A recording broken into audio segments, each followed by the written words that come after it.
Hi, everybody. This is Pete Torre, the founder and the host of the Pete Torre Show, and welcome to episode number 15. Before we move on, let me thank my sponsors, Jackson West Medical Center, Best Practices Title, and Clutch Burger. I am here to inform, educate, and inspire you to grow your business, your career, and enhance your life. My guests today include State Senator from District 39, Ana Maria Rodriguez, and Carlos Migoya, CEO of Jackson Health System.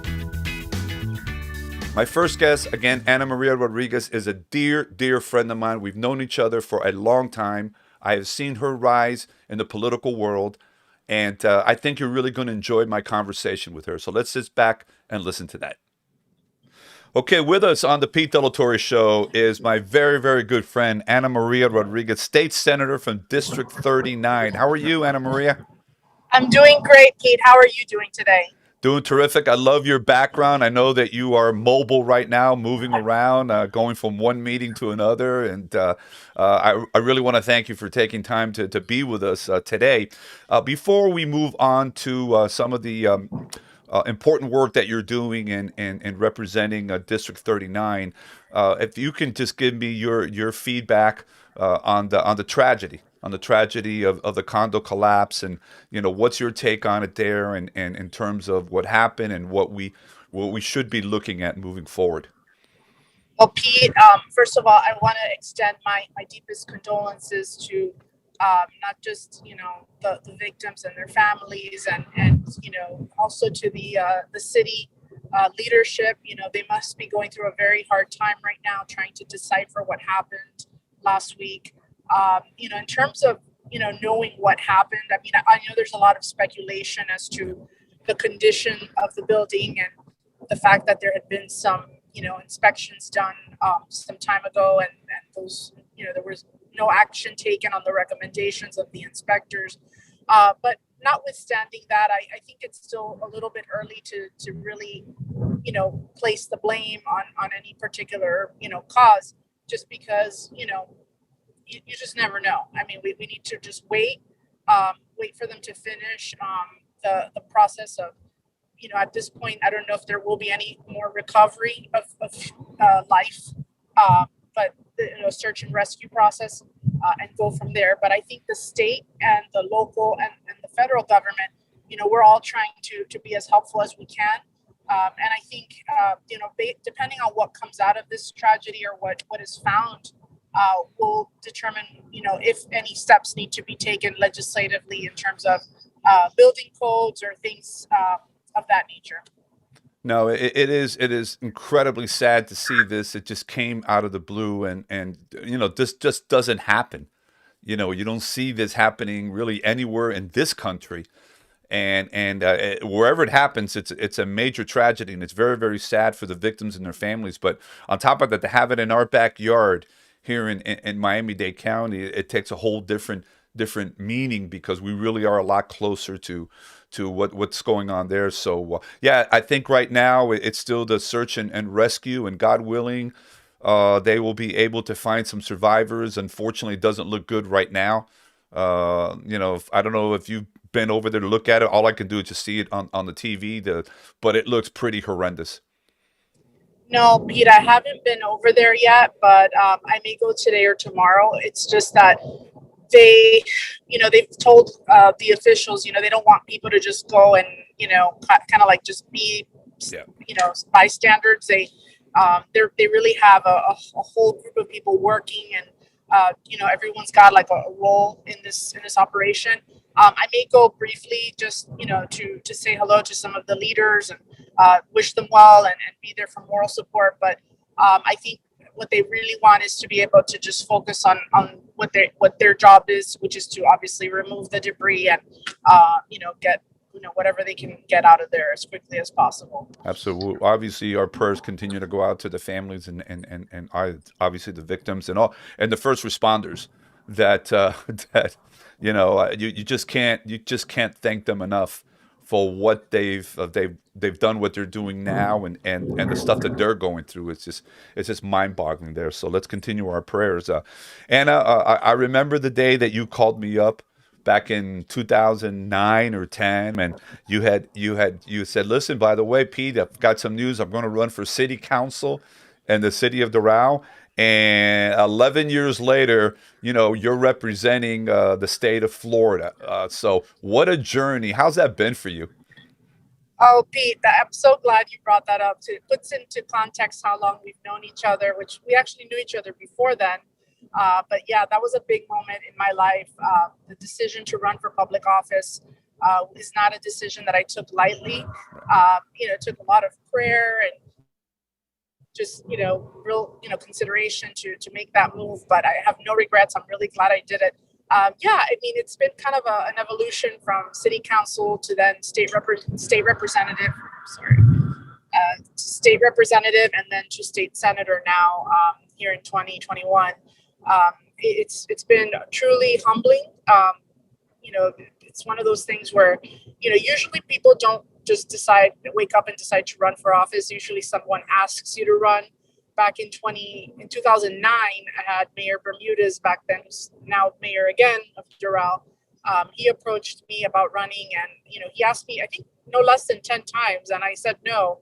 I think like on the 11th time, I said, okay, fine, I'll do it. Like for one term, I'll do it for one term, right? And here we are in the Senate. I think public service is a vocation. It's not a job. It's something you really have to be passionate about. And I wake up every morning and I don't see it as a job. I see it as something that I'm called to do. I'm called to serve. And I love serving my community, and I love helping people. And I think it shows. I think people know that it really comes from the heart. And, we need more people like that are doing it for the right reasons and Yeah, really want to help make our community better. I think Miami-Dade and South Florida is a wonderful, vibrant community already. But there's always things that can be done better. And I think, sure.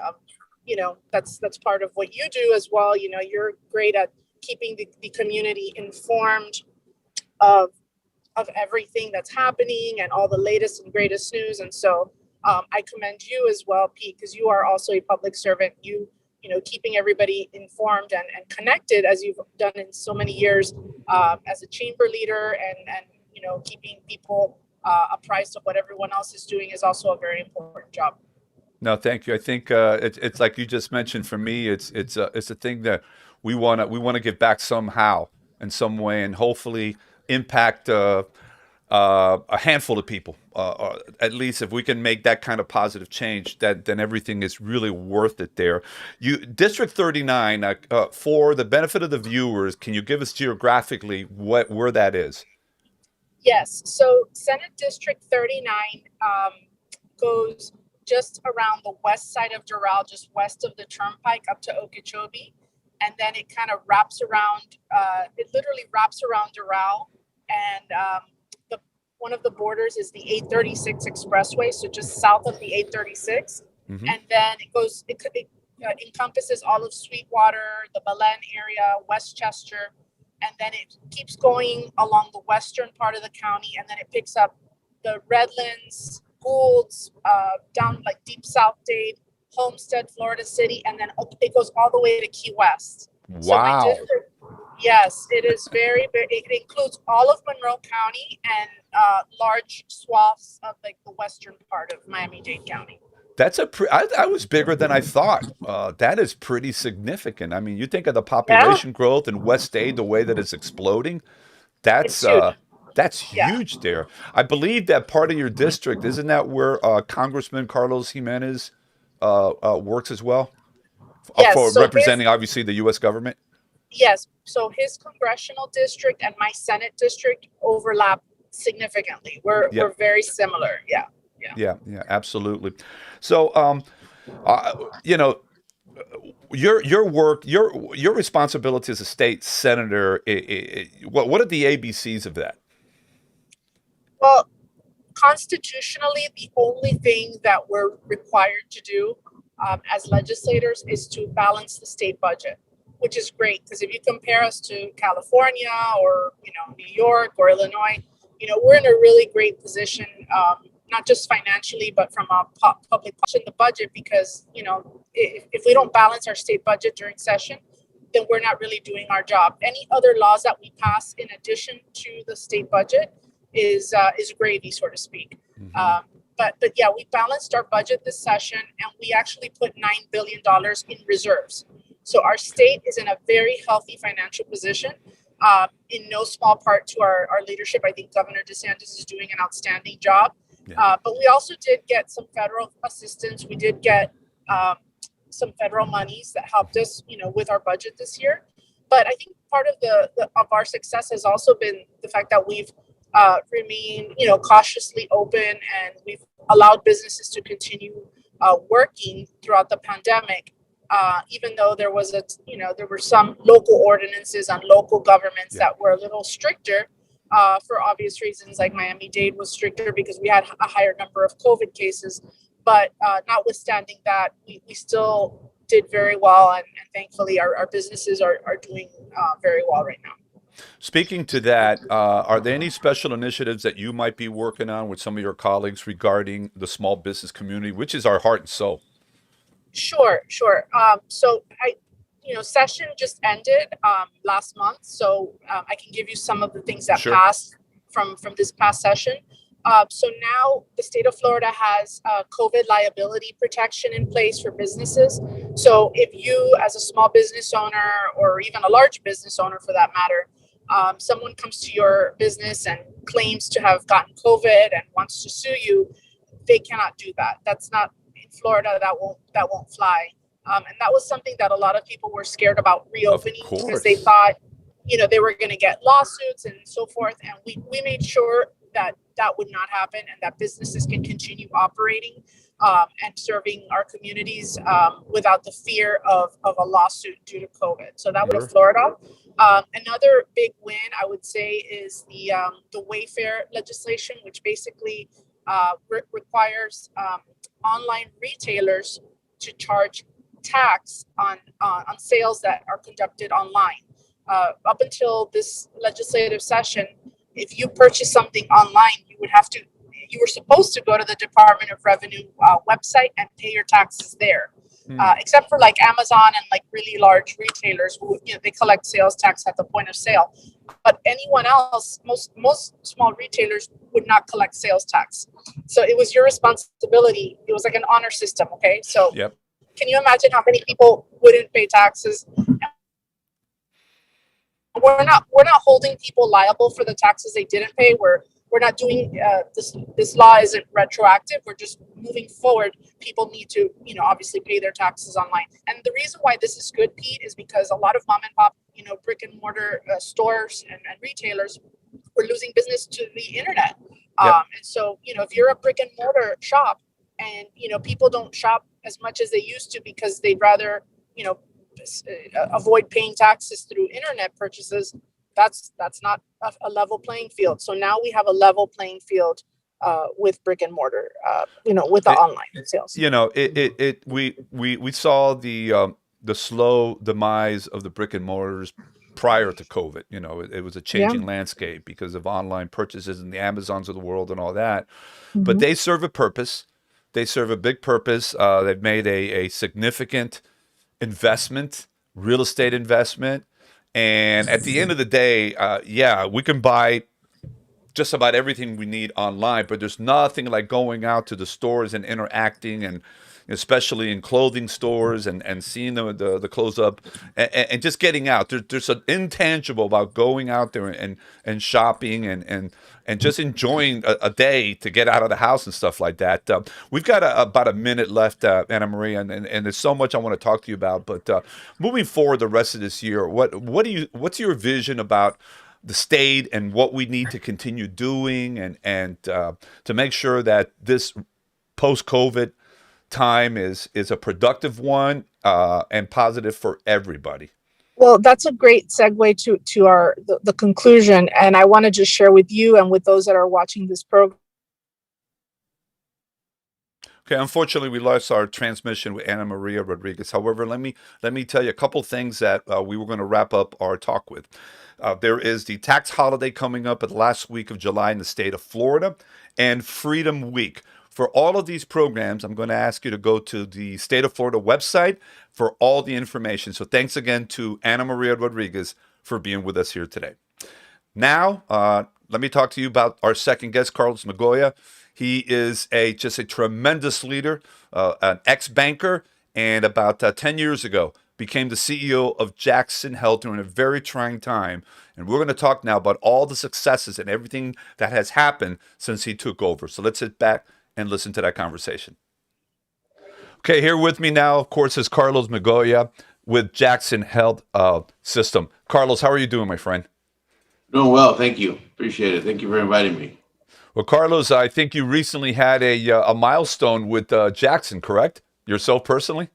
Yeah, my 10th anniversary was May 1st of this year. And it's been completely a smooth ride ever since, right? Oh yeah, No exactly. hiccups along the way. No, no, we've actually done some great things. Yes. We not only have been profitable all along, which is important, but also we've been able to invest in a lot in our capital expenditures. We've in the last 7 years, along with the $830 million bond that we got from the voters in November 2013, we were able to spend that and another $1 billion, $1.8 billion out of the coffers of Jackson without any borrowings, including the building of a new critical care pavilion, a new rehab hospital, and soon to have now in Doral on August 2nd will be our new hospital. Will be in Palmetto on 25th Street. Well, I love it, man. Exciting, Well, I exciting see time. that I see that building going up all the time, and I'm in the area a lot.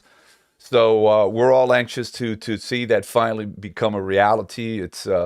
I had Eddie Borrego on the show a couple of months ago, and he gave us an update on what's going on there.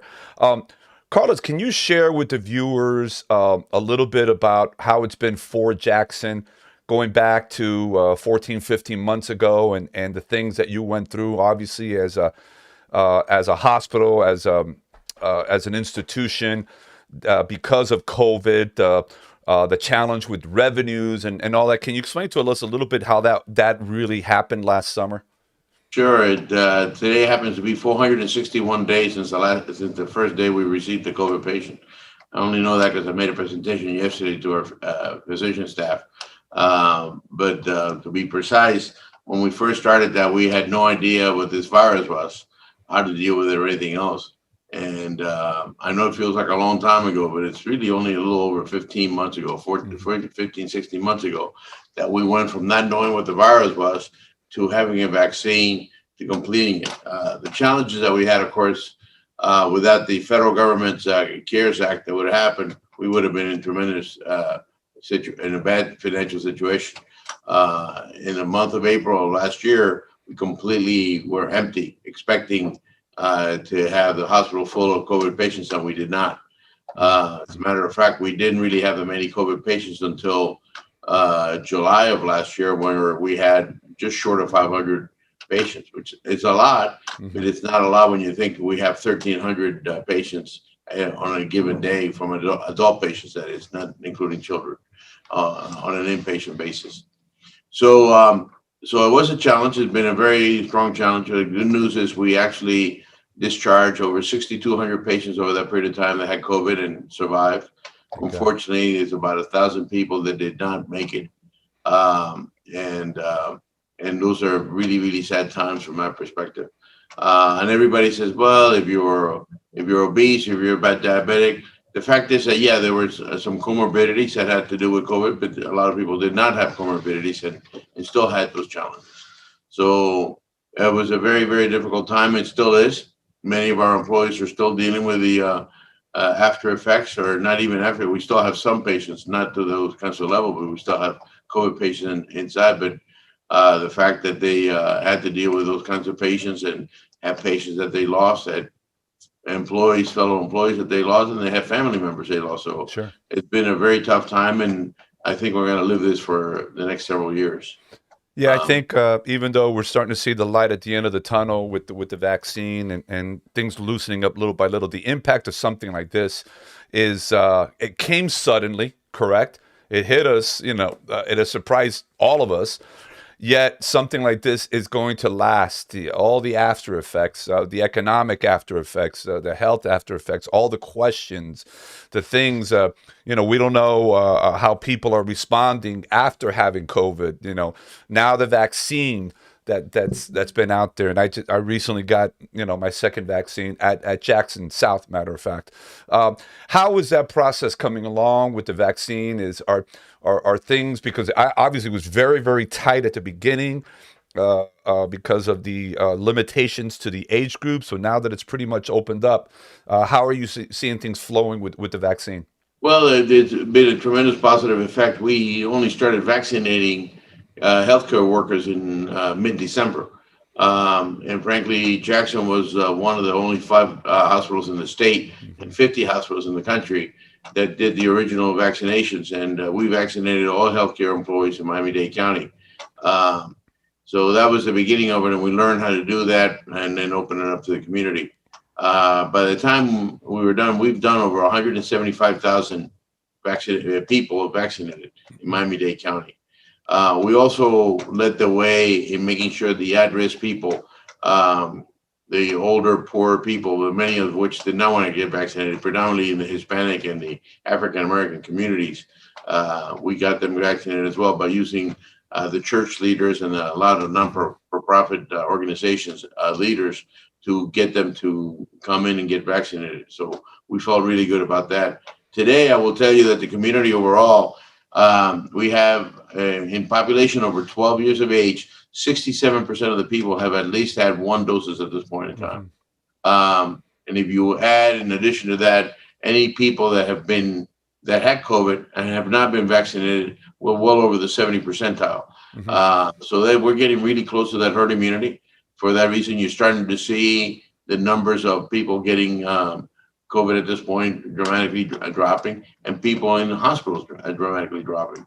Yes, there have been some cases of people with COVID that with vaccinations that have gotten COVID, but those numbers are very, very minimal. And frankly, when they get it, it's very low acuity, so it's not really the people that we worry about going into hospitals or things of that nature. So overall, I think right now, to your previous point, we're on the downside. Um, we feel pretty positive about where we are today. I think the state is lagging where Miami-Dade County is some. Dade and Broward are pretty much around the same number because we've been very aggressive in vaccinating people. But I think the state and the country will follow through on that. Obviously, there's a lot of other poorer countries around the world that are still Yes. having a lot of challenges. But as far as when it comes to Miami and the United States, I think we're in a pretty good place right now with vaccination and the future of COVID in our communities. Well, talking about the future, what a great segue is, you've been dealing with this crisis for 15 months now, give or take, and it's something that that's what you do as a health system is take care of the community and all different types of health issues. So in order to continue to serve the community, and Miami-Dade is pretty big, you guys are all about Miami-Dade and you are all over Miami-Dade. Why don't you share briefly about how you are growing to serve more and more communities in the county? Well, as part of what we started talking about with Doral and everything in the Yeah. critical care pavilions and the rehab, by the end of this year, we will create an additional 700 jobs. We'll be close to 14,000 employees. Hmm. Um, that's the good news. The challenge is actually, even though people talk about the unemployment, it's tough to find people for all the different jobs at this point in time. So we're aggressively out there looking at all the different nursing schools for not just nurses, but the techs and doctors as well, and a lot of the lower level jobs. We're in the process right now negotiating with our unions to make every job minimally $15 an hour or higher, Sure. with the intent of making sure that we can attract the qualified people to do the jobs that are necessary. So We will now have 7 urgent care centers around the community. We have primary care centers, also 5 of those.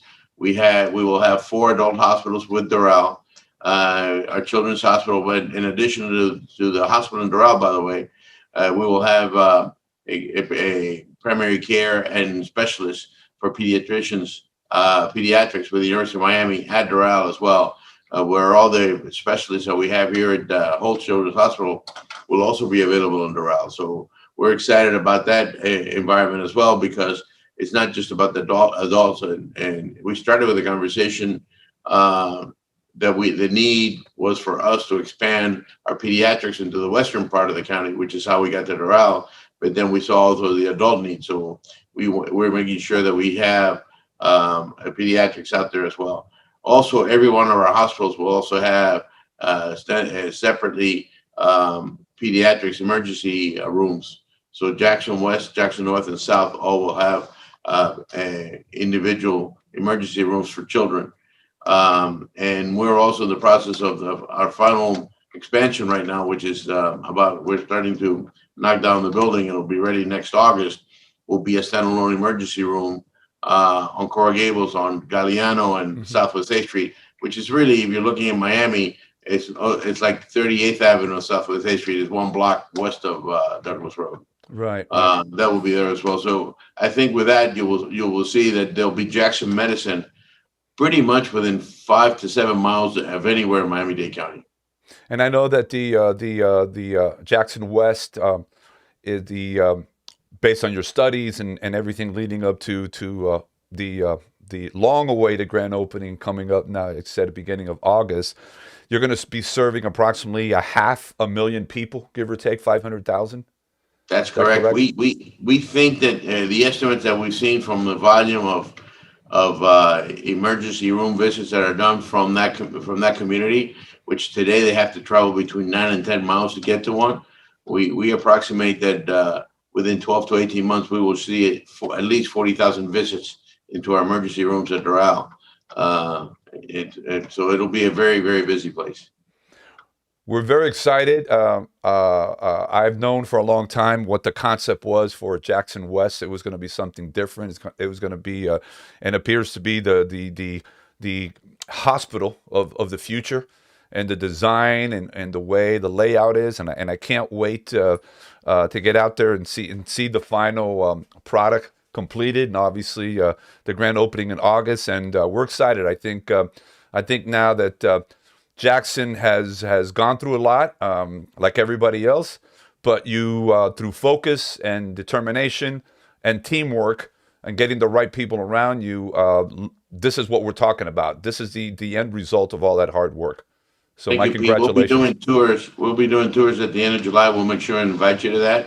Yeah. And August 2nd will be our first day where we'll be taking patients. So it will have the latest and the greatest technology, better than any other hospital in Miami-Dade County or in South Florida.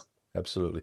Carlos, I want to thank you very much for taking time to be with us. I know that you've got, I don't know that you know the hours in the day because of all the hard work and time you put into this. But again, thank you so much for being with us today. And at some point in the future, we want to invite you back to get more exciting updates on Jackson and how you are helping our community get, to the max of wellness and health, my friend.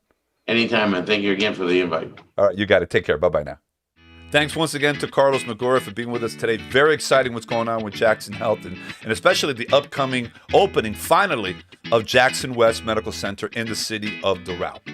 I want to thank you for being with us on each one of these shows.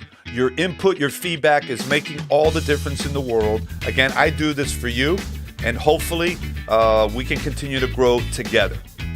I'm going to ask you to follow me on Facebook, LinkedIn, Instagram, and humbly ask you to subscribe to my YouTube channel, Pete Torre. Again, these episodes are on. We are on demand. You can hear us on Spotify and on TuneIn Radio, along with our video podcast on my YouTube channel. Thank you so much for being with us here today. Have a phenomenal week. Take care.